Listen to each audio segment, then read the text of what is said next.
Today's video, we are going to talk about the 5 most common mistakes people make when they decide to use video to study English. So mistake number 1, starting with feature films or TV series.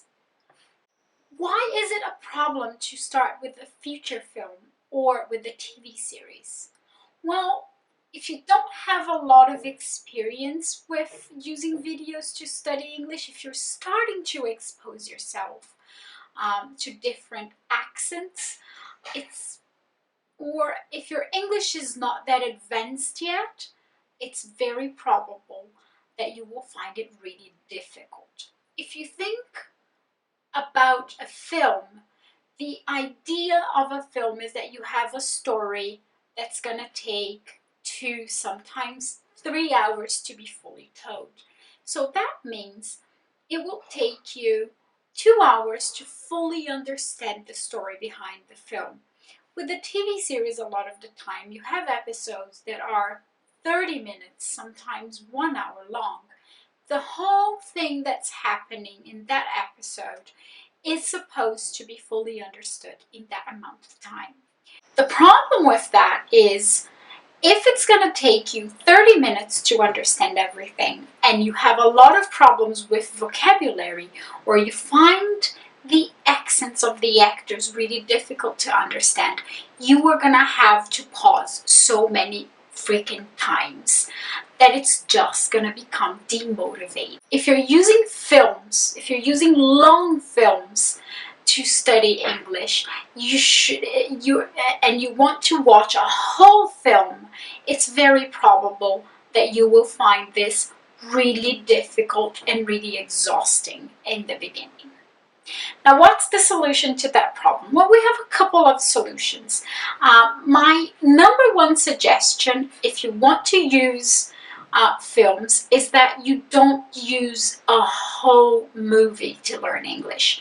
You can actually select certain clips from a film or certain parts of a film, and then you use that specific part of the film to practice your English. You can take films that you've already watched with subtitles in your own language, or you can take films that you've watched a dubbed version for and watch certain clips from the film, from these films, with the original language.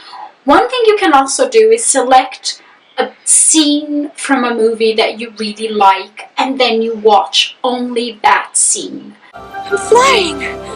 Jack! The same goes with TV series. If you try and watch something that has 30 minutes and you're having to pause a lot, you're just going to do it so many times that you're not going to understand the full story behind that TV series. So the best thing to do if you're starting is taking specific bits of that TV series, and you can do the same thing you do with a movie. Alternatively, you can also use Facebook videos. I'm leaving a link here with a series of Facebook pages, and I find these videos absolutely amazing. And here's why. Many of these Facebook videos have a situation where 2 people are interacting in a day-to-day situation. A lot of the time, there's a problem behind them. There's a story that they want you to know, and the vast majority of them have a maximum of 4 or 5 minutes. When you watch something that has a story, and this story is told in such a short period of time, it can be really easy for you to understand everything, even if you need to use a dictionary a couple of times. Also, because Facebook wants to attract your attention, a lot of the time these videos come with subtitles in English. That is very good, because it means you can watch the 4-minute video with no subtitles, trying to understand as much as you can. Then you can watch it again with subtitles and see how much you've understood. This, I'm telling you, works really well. I've reached a very good level of listening and vocabulary with my Italian just from doing this with Facebook videos. And the videos that I watch, the pages that I follow, are not even pages intended for language learners. It's stuff that's made for native speakers. I watch them without subtitles. Sometimes I play them while I'm walking or at the gym, and then I replay them again, and it's not so exhausting because they're short. So that works really well. It's a definite recommendation. Make sure you check the link here. You will see a series of different options of Facebook pages that you can follow. They all have videos. They're very... Second mistake people make: watching videos with subtitles in their native language. Now, if you watch something in English with no subtitles and you're a beginner, it's very likely that it's going to be hard, especially if that person has an accent which is not standard American English or received pronunciation, which is what we find on most textbooks. It's going to be difficult. So what many people think is, okay, I'm going to watch a film or a short video or whatever in English with subtitles in my native language just so that I can compare, right? Wrong. When you watch anything, especially if you have the written word, your brain automatically zooms out from what you're hearing and concentrates on reading. If you're reading stuff in your native language, it's very likely that you will retain very little of what was said in English. Do you want proof of that? Try watching something, anything, or try thinking of something you've recently watched in English with subtitles in your native language. I am 100% sure you don't remember the actual words people said in English. You remember that dialogue in your head in your native language. Anything that you have in your native language in videos will interfere with English. It's much easier for your brain to think in your native language than English. So you need to give stimulus that's as much as you can fully in English. It's like exercising. One of the things that you can do, and that's why I suggest taking short videos instead of taking long ones, is you play the video with no subtitles first, see how much you can understand without the subtitles, and then you replay it with subtitles in English.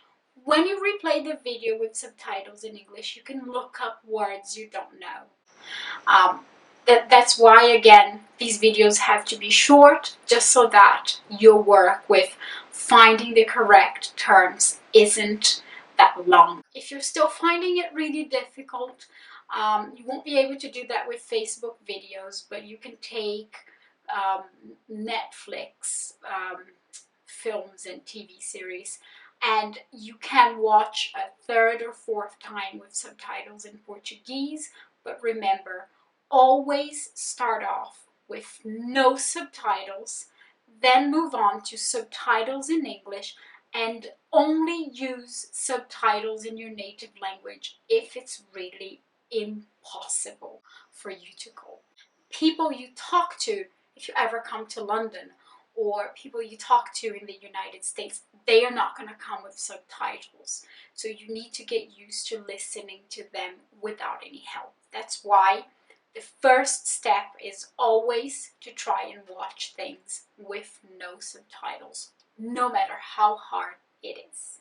Another big mistake: choosing subjects that are just too hard. I had a student a while ago. He was a B1 student. If you don't know what B1 means, it's what a lot of schools would call pre-intermediate, sometimes lower intermediate. It's what we use to classify students according to the CEFR, which is the international standard for English proficiency. I'm also leaving a link here for you to see. So this student of mine was B1, and he wanted to watch The Big Bang Theory. I said to him, that is not a good idea. And he said, well, I know I can't understand anything. And I said, well, guess what? The Big Bang Theory is a TV show that's meant to be difficult, even for native speakers. They're all physicists. It's complex. It's, they're supposed to be nerds. The way they talk is supposed to be difficult, even for a native speaker to understand. If you're not really good at English, if you're building your proficiency, it's going to be very, very difficult to keep up. So TV series like The Big Bang Theory, what's the one with Harvey Specter? Suits, pretty much anything with lawyers, anything with scientists, um, anything that's too technical. If you have a TV series with someone who's a genius or who's amazing at something intellectual, it's very likely going to be very difficult for you to keep up with the way they use language, because one of the things that this person will do to portray the character as being very intelligent is complicating language. Now, if you're wanting to use videos to improve your overall communication in English, the best kinds of TV series and videos and films and whatever you find on the internet are things that involve a situation where people have a dialogue. So if you have a dialogue, people will be talking to each other. You will see a lot of what could happen in everyday situations. That's the number one reason why I like these Facebook videos so much. You get a lot of what you would find in films and TV series, but in bite sizes. So that's very good. It allows you to learn a lot of really natural, everyday expressions and to improve your listening without getting overwhelmed.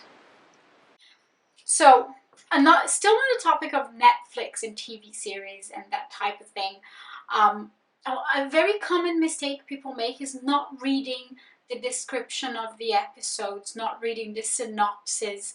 So you kind of just walk into watching this TV series with no context at all. You can do that in your native language because you have a lot of context. So in a few seconds, you hear a few words, you understand what's happening. The problem with English is that if you're watching a TV series in English and you have lots of new vocabulary, and you have no idea what that TV series is actually about or what that specific episode is going to handle, it's very likely that you're going to have to understand the topic of the episode and also understand vocabulary. If you look at the description of the episode and you look up any words you don't know, you are going to help yourself a lot. It's very likely that if something is in the description of the episode, it's a huge component of the episode. It's probable that people will even talk about those terms during the TV show. So if you're watching anything on Netflix, make sure you read the episode and that you learn any new words. You make sure you understand the description of what you're watching before you do it. This will save you a lot of time trying to figure out what the heck is happening. I guess that's it. So this was a video about 5 mistakes people make when using videos.